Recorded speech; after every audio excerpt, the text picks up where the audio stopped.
લખનૌની MET વિશ્વવિદ્યાલયમાં કાયદાશાસ્ત્રના એક વિદ્યાર્થીને તેના સહાધ્યાયીઓ દ્વારા માર મારવાની ચોંકાવનારી ઘટના સામે આવી છે. 26 ઓગસ્ટના રોજ વિશ્વવિદ્યાલયના પાર્કિંગ વિસ્તારમાં પીડિત વિદ્યાર્થીને તેની જ ગાડીમાં બેસાડીને એક યુવક અને યુવતી દ્વારા 1.5 મિનિટમાં 26થી વધુ તમાચા મારવામાં આવ્યા હતા. આ સમગ્ર ઘટનાનો દ્રશ્ય શ્રાવ્ય વિડીયો બનાવીને તેને સામાજિક માધ્યમો પર પ્રસારિત કરી દેવામાં આવ્યો હતો, જેના કારણે પીડિત વિદ્યાર્થી ગંભીર માનસિક આઘાતમાં સરી પડ્યો છે. પ્રાપ્ત માહિતી અનુસાર પીડિત વિદ્યાર્થી શિખર, જે કાયદાશાસ્ત્રના બીજા વર્ષમાં અભ્યાસ કરે છે, તેને તેના સહાધ્યાયીઓ દ્વારા ચારિત્ર્ય પર ટિપ્પણી કરવાના આરોપસર મારવામાં આવ્યો હતો. વિડીયોમાં યુવતી અને તેનો મિત્ર વિદ્યાર્થીને સતત તમાચા મારતા અને અપશબ્દો બોલતા દેખાઈ રહ્યા છે. આ ઘટના બાદ પીડિત વિદ્યાર્થી એટલો ભયભીત થઈ ગયો છે કે તેણે વિશ્વવિદ્યાલય જવાનું બંધ કરી દીધું છે અને તે હાલ તણાવનો સામનો કરી રહ્યો છે.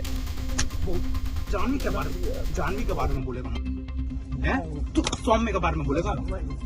अबे एक सेकंड रुको बे, पीछे कर. आरमन हाथ पकड़ ले, आरमन हाथ पकड़ ले, खा ले मैं गटैया मार. हो गया आयुष. अरे एक रुक, बहुत खा लिया. आयुष जानवी के बारे में फालतू बोलो. आयुष सौम्य के बारे में बोलो. सौम्य के बारे में बोलो. हो गया बस हो गया. हालत में बिगड़ जाने दो.